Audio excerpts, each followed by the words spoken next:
Saturday was a big success thanks to you who came to see your plots in Nanyuki, Mutirithia despite the rain. My name is Eunice and I'm talking to you from Nanyuki. Just because I wear a turban and I'm a simple villager, don't trust me. Let's learn something before we move on. Getting scammed when buying land is one of the most common ways Kenyans are losing their money.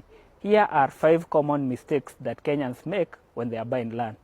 Number 1 is failing to actually visit the piece of land that you are buying, which then you are buying land in the area. This often happens to Kenyans who are living outside Kenya. So they will send money to buy a piece of land and they are told the piece of land is somewhere very prime, but they have never seen it and they have not talked to the neighbors, or they have not known if there is a hidden history to this piece of land, or even the piece of land could be having other issues. For example, it floods, or there is a dispute around it, or is even found to have been sitting on public amenities. Number 2 is buying land without the requisite legal documentation. It's a common thing to find people who have been scammed after buying land that they knew did not have a title deed. For years, the common trick used to be that the allotment letters have been issued and then the land is being sold at a lower than market rate, which then entices people to buy even knowing that there is no title deed. The problem becomes, without the title deed, laying a legal claim becomes difficult because the person who is selling the allotment letter could also be selling to multiple people, which brings an issue when the title deed is eventually issued. Number 3 is buying land without carrying out the due diligence. Well, you can do some of the basic things like visiting the piece of land and talking to the neighbors.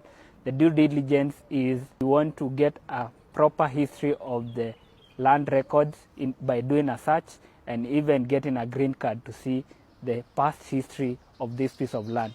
It's common to find that while the person who is purporting to sell it is claiming to have a title or is claiming to be the owner, the actual registered owner of that property could be a different person. So that protects you. Carrying out a due diligence also helps to see if there have been encumbrances on this piece of land. So maybe you will get to know a piece of land that's attached to by a bank, or there is a caveat to it being sold because of a credit, because it has been used as a guarantee when taking credit, or there have been a dispute at some point in the ownership history. Number 4, especially in the rural areas, is to assume that the person who is selling the piece of land, maybe because they are old or they are in the rural areas where people are not wakora, that it's safe to buy. So many people, especially in the urban areas, will go to the rural areas to buy land and fail to carry out the full procedure because they trust that the old man is genuine. However, when it comes to land, as the history will show, as far back as the 60s and even in the 70s, people have been used to taking shortcuts, which then complicates Kenya's land sale process. So it's good to get a lawyer, even when you trust this person, to carry out the full due diligence. It does not just come as a scam where the old man outrightly cons you. It could also come with other liabilities. For example, ancestral land, or land where the man is married but does not disclose to the wife. So without spousal consent, then the process is stopped after you have already made some payments.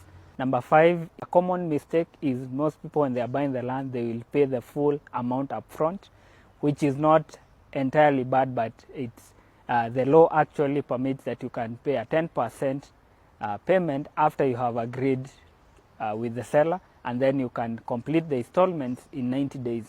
This arrangement is advisable because in the event of issues arising in the process, you only lose 10% of what you had paid, or you lose part of what you had paid along the way instead of losing the entire amount, which sets you a lot more back as opposed to when you had made partial payments, which are completed at the point the title deed is released in your name. Some of the common issues that may not be foreseen is where as your legal team is doing the search, they realize that for example, in leasehold cases, the lease had already expired and the title was reverted back to the government. So it means the person who sold to you did not have the capacity to sell to you. Money254.co.ke has written more about the best practices as well as the pitfalls to avoid when you're buying land in Kenya. Click on the link provided to learn more.